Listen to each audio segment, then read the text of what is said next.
All right. Well, I messed up and didn't record, so I'm gonna just go through it real quickly. Same old, same old. Nothing's different. Where is my stuff? Nowhere. There you are.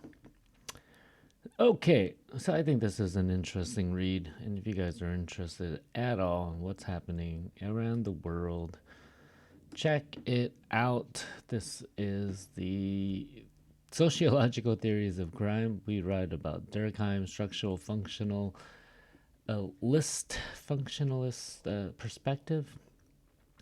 So this was actually a pretty good exercise. It's too bad I didn't record it, but let's just go over it really quickly.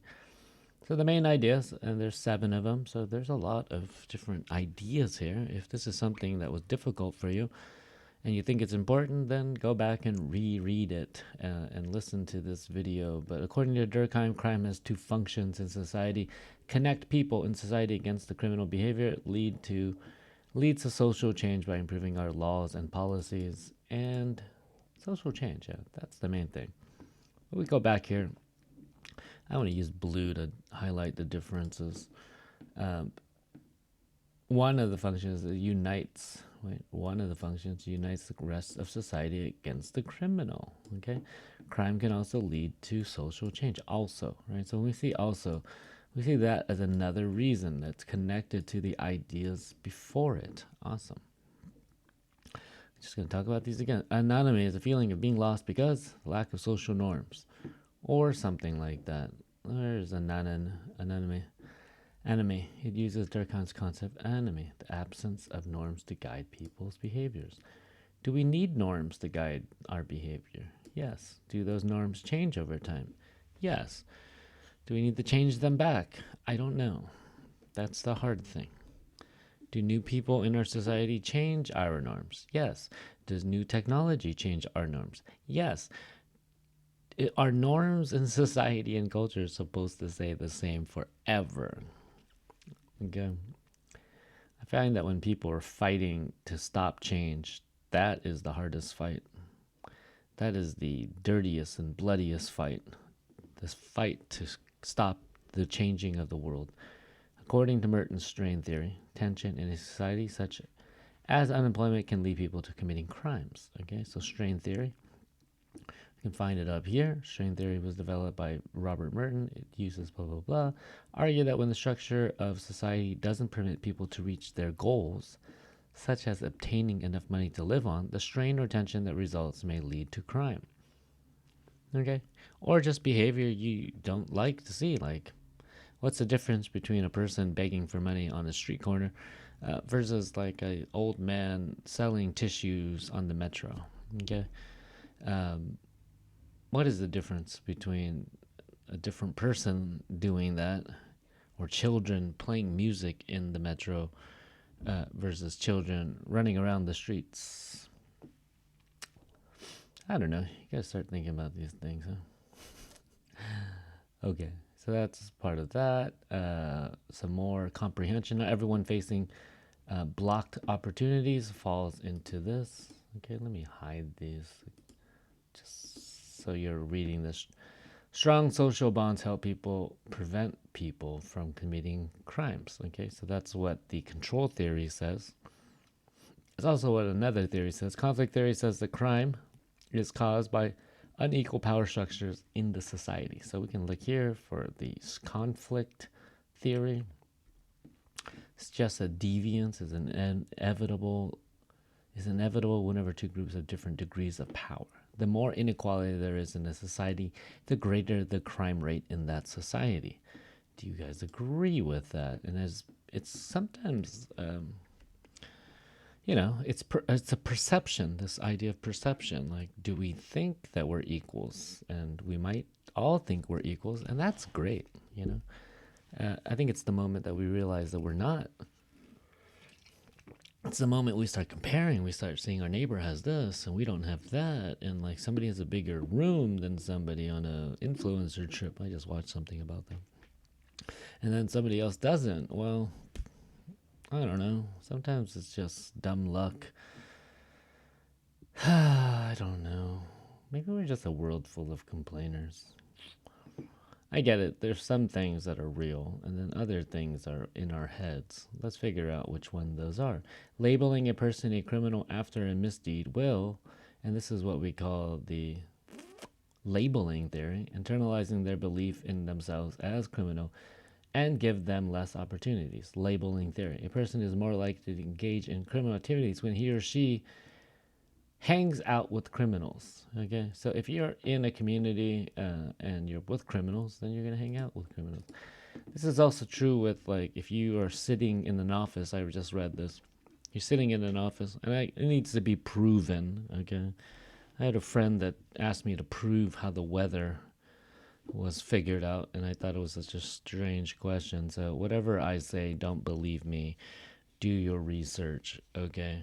And if you have an argument against me, then come back, because that is what I call the scientific method. And if you don't believe in that, well, we really can't have a discussion. Yeah, lives in an environment where criminal activities are ubiquitous. Okay. Close reading. The criminal violates. So we read the quote. We see which one's the closest. Okay. Sorry, I already did it, but let's just go over it so you can hear it from me, from the horse's mouth itself. The criminal violates the rules of behavior that the rest of society respects. When people come together to express their anger about the crime, they develop tighter bonds of solidarity and unity. A. Collective anger can be a unifying force in society. B. Criminal behavior tears society apart because it victimizes people. That's not what this says. It could possibly be true, right? But that's not what it says. Criminals commit antisocial acts that put society in danger. That's not what it says as well, but this is what it says.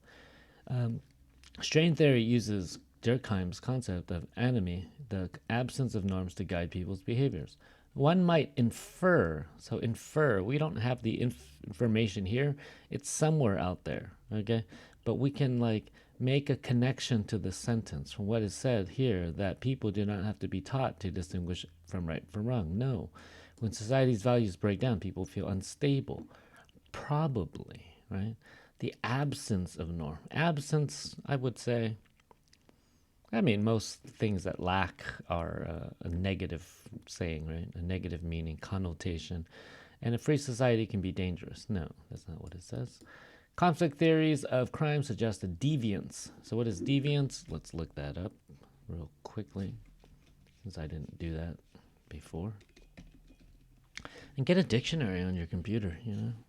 I don't know, there has to be an app somewhere.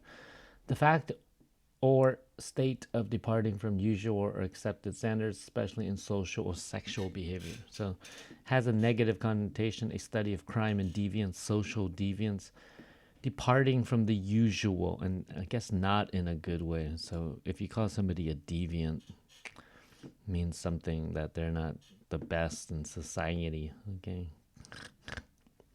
Through interactions with others, individuals learn the values and attitudes associated with crime, as well as the techniques and motivations for criminal behavior. The statement about the differential association theory, I need to memorize this term, shows that the symbolic interactions in this perspective, right? So these are very long sentences, be careful. Place an emphasis on the positive and negative effects of our relationships with others. So let's just look up what differential association theory is.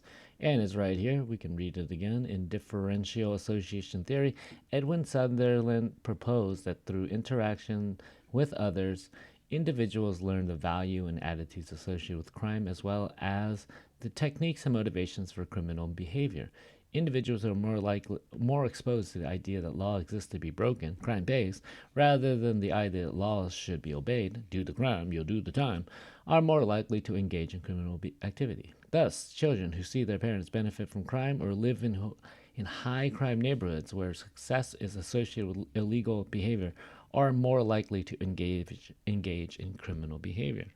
So if you watch any of these, like, movies from the 90s, like Boys in the Hood, any of these gangster movies, gangbanger, usually LA, usually like African American, anything like Training Day, anything you'll start to see, like, that there are communities where, people live in poverty. You might call them the ghetto, as the Jewish called, what's it called? The Germans threw the Jewish people in.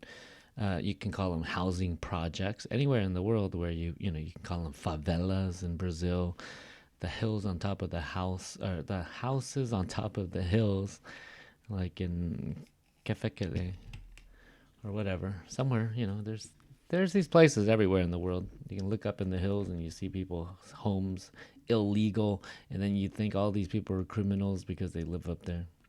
That's association, right? That's this idea of associating a certain people with a place and an activity. Place an emphasis on positive and negative effects of our relationships with each other. All right, I kind of skipped this, but we just went over things.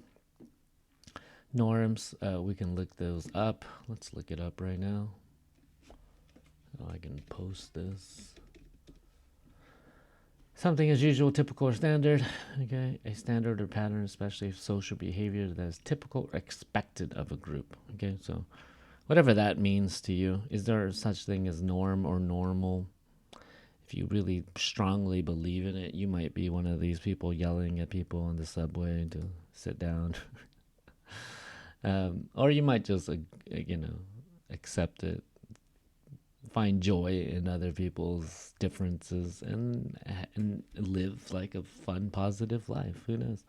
Or you might just look at people and say, oh, "What is that person doing? Why did they look like that?" I was walking back from the grocery store, and an old lady was just staring at me, as they always do here. And I just said, "Yak Shamlar," and she was like, "Oh, Yak Shamlar," and I was like, "Oh, you can speak Turkish." To her, I mean, I just thought it was funny. This is like, do people greet people on the streets? I never actually really seen it, unless they're like really good old neighbors or something. I've been greeted more times in like Ethiopia and other countries I lived so far. Just, I don't live in the village, and yeah, I don't live with people that I know or have family ties to anybody. I get it. Social ties, attachments, described. How would you guess these words? But label. I looked up norms. Label can be a noun, right? A piece of paper or something attached to an object that tells what it is, right? You can put a label on anything. You just like put a piece of paper, label it, okay? And then you can verb it, right? You can attach a label to something, assign it to a category. It's labeled something. The critics labeled him a loser. Children were labeled as bullies. Internalize, and that one has a weird one. Becomes the major definition of his or her personality, but is that here somewhere? To internalize it. Yeah, there it is. Being a criminal becomes the major definition. It's not just criminal, but something becomes the major definition of his or her personality, right? So if you internalize you're a loser, well, you're going to become a loser. If you say that I'm a loser, well, you're going to stay a loser. And anybody, I don't know, it's hard when people start saying things like that, I'm a loser. It's hard to help people, just to tell them to shut up sometimes. We did this word wall, which I don't know if you guys love word walls, but I do. To call something, right? Label. Probability. What do you think? Likelihood. Something is likely to happen means there's like a chance, right? Probability means a chance. Probability of precipitation, POP, that's like the chance it's going to rain. Why am I talking about this? I had an argument with somebody about what the meaning of your phone when it tells you the weather percentage. And I told her, and she said, "Oh, you should check that. It might not be true." And I said, "Okay. I think you should check it. I think everyone should check things, but I find it really hard to live in a world where nobody believes anybody anymore or believes science or scientists." Just like in the movie, Don't Look Up. Okay, ready to react is respond, responsive, right? That's an adjective in this one. IVE, adjectives, right? Refused to deny something. Part of the thinking, okay? It's hard to like explain this one. If you're thinking about something, you become part of it because of the thinking. Because of the thinking.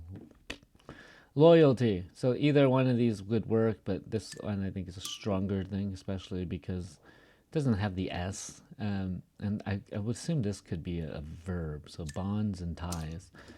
And there you go.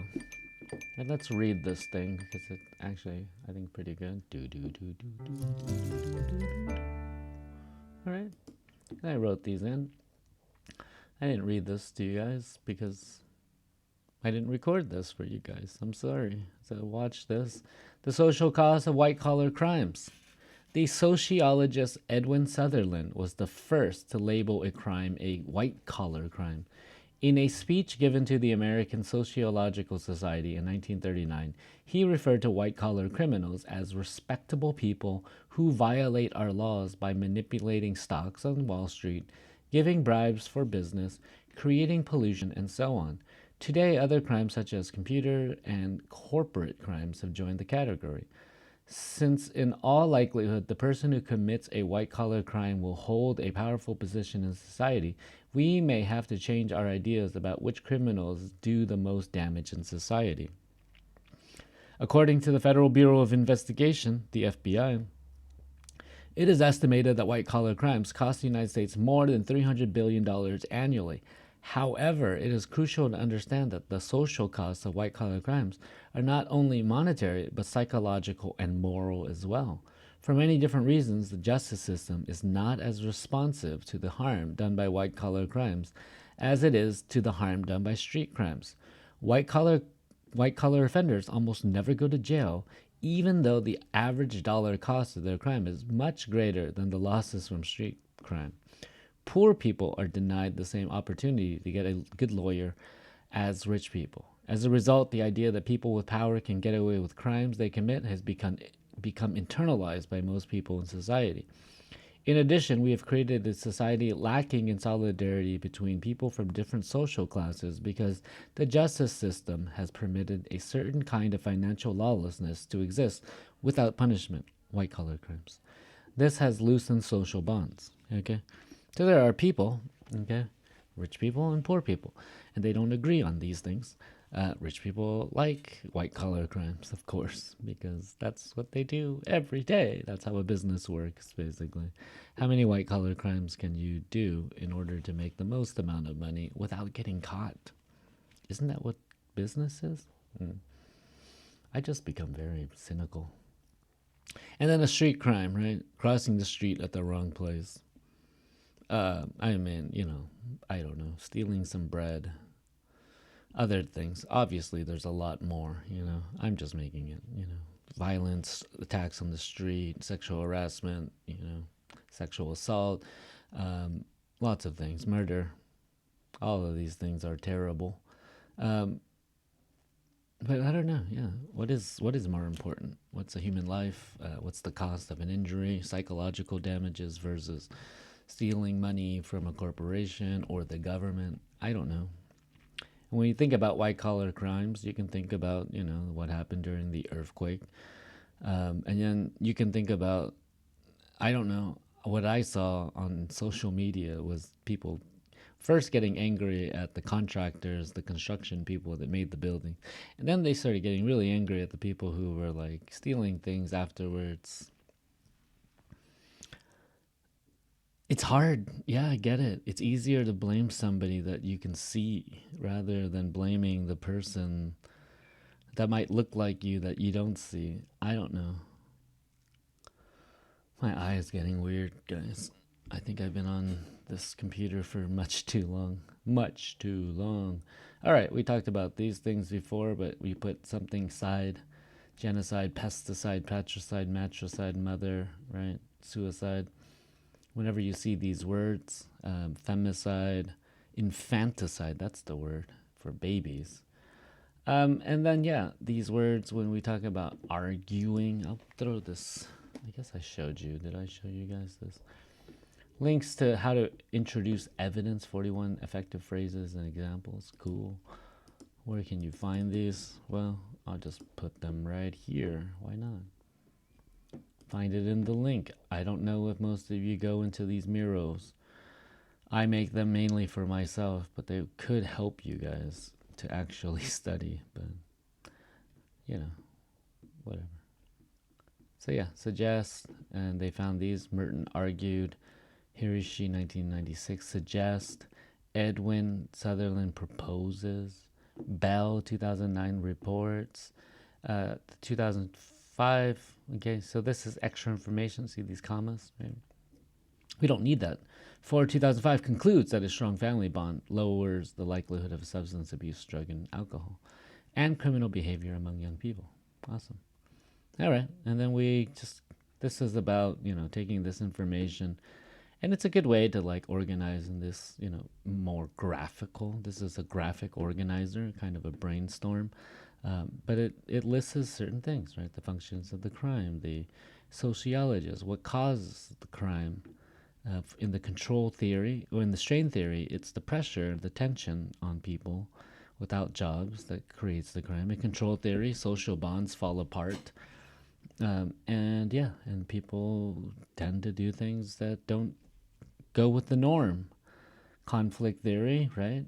No sociologist was mentioned, but social inequality creates conflict and thus creates crime, and crime against certain people. And, sometimes we look at people, everybody does this. It's not just white people on black or black people on white or whatever, blah, blah, blah, and blah, blah, blah. It's both. It goes both ways sometimes. Labeling theory, okay? If you label somebody a crime, they'll internalize it. Differential association theory. I'm never going to memorize this, but Edmund Sutherland, the guy who came up with the white-collar criminal, interactions with other people. So the more you interact with criminals, if you're in a white-collar crime situation, like you're in a law firm, and everybody is breaking the rules, well, you're going to break the rules too. It's going to seem normal. Otherwise, they kick you out, right? Part of the norm of a society is how people create a group bond through trust, through kind of doing the same thing, whether that's like eating the same foods, drinking the same drinks, whatever. And I think I just skipped these, but you can look these up. And this would have been fun to do if we were in class, but like taking the ideas of drug trafficking and then putting on an expert from the control theorist or something that explains it. So this would be cool to read. I'll just read them to you. So the crime is drug trafficking. How do we use the control theory to eliminate this? The way to eliminate drug trafficking is to eliminate the market. We have to reverse the trend of dysfunctional families and start rebuilding family ties. If we succeed, family bonds will be strengthened, and substance abuse will no longer be as much of a temptation. Nice. I wish we could do these. Financial fraud. Okay, you guys know about this. Differential association theories. So this one says that if we hang out with people in a bad environment with crime, then we'll become criminals. We need stricter policing of white-collar crimes and more prosecution and stricter sentencing. Unfortunately, very few people are punished for financial manipulation in banking and stock trading. People see that society tolerates those crimes, and criminal activity in general is encouraged. People see that society tolerates these crimes. So yeah, if we prosecute more people and people stop doing white-collar crimes, then yes, we can prevent it. And then nobody else will want to do it because now they see it as something bad. But, right now at the moment, everybody sees it as like, yeah, that's part of the boys' club. That's what we do. All right, fugitives fleeing justice. A fugitive is a criminal that's running from, and conflict theory. So inequalities and social inequalities in the society. We must make sure that everyone is treated fairly under the law. Then people will have evident confidence in the country's justice system, and there will be not as many fugitives fleeing justice as there are now. Just say, hey, welcome, you're a part of us, come back. They're like, okay, yeah. And they just throw you in prison, Trafficking of women and children, okay? Structural functionists, right? So each crime has a function in society. There's two functions. One of them is that the crime makes people come together, and then two, that social change will come because of it. So let's look at four. We must create a moral system in the world that defines strict ethical norms. With the support of well defined international treaties, zero tolerance for people forcing women and children into prostitution for personal gain will lead to a decline in this activity. Okay? So yeah, the more people that outcry, that are angered by this, will create kind of a social movement, social changes. And that's usually what happens, right? I mean, something bad happens. It could be negative or positive. It could create riots. It could create whatever, but something happens. We all fight for it. The anger of it makes us all come together. I mean, emotions, any kind of emotion, sadness, happiness, anger, those things are what humans, we kind of like, we send those out, and other people who are with us will feel those emotions, right? That's what emotions are for, to help other people see how you feel. You can internalize all your emotions and never express them, but it's when you express them in the world that people start to kind of listen. And just like that movie, Don't Look Up, the crazy lady, Jennifer Lawrence's character, screaming and saying, "We're all gonna die," and the people are like, "Oh, that girl's crazy, don't listen to her." Number five, corruption, which I guess is business or government. Strain theorists, so like people who don't have jobs will be corrupt. Let's make sure all businesses have equal chance to succeed, so they don't need bribes. They don't need bribes or give bribes, or I don't know. Once we have better laws regulating business, corruption will hopefully disappear. Will that work? I don't know. How do you get rid of corruption? Nobody knows. And that's the end of reading two. Thanks for following along again. And yeah, make sure that you go to this Miro board. Let's just throw it in this thing for you. Sorry. The QR. So if you're on your phones, why not take a look at this? Why not QR code that? There you go. So you can look at this board and okay, good. My face isn't over it. Okay, and thank you very much. I think we're done. Take another break. Thank you. So this was the end of week 14. Today is May 30th. Make sure that you do your assignment in what's it called? Week 3. No, week 14. Week 14, you guys have a Task B assignment, character development, association, and change the ending of something. Don't overthink it. Don't underthink it. Have fun with it. I'm not going to give too much feedback because I don't know. It doesn't seem like a final for me. I don't know if you guys saw it as a difficult final, but I would definitely not give you an assignment like that for a final. So yeah, thank you very much. Have a great rest of your week. I'll see you on Thursday. Start working on all of your, midterms and finals and whatever you have to do. Get your opinion essay started in the pre-writing phase. Do some research before you start writing. And yeah, think about some ideas. Find some quotes and some citations. Thank you very much. I'm out of here. Okay, bye.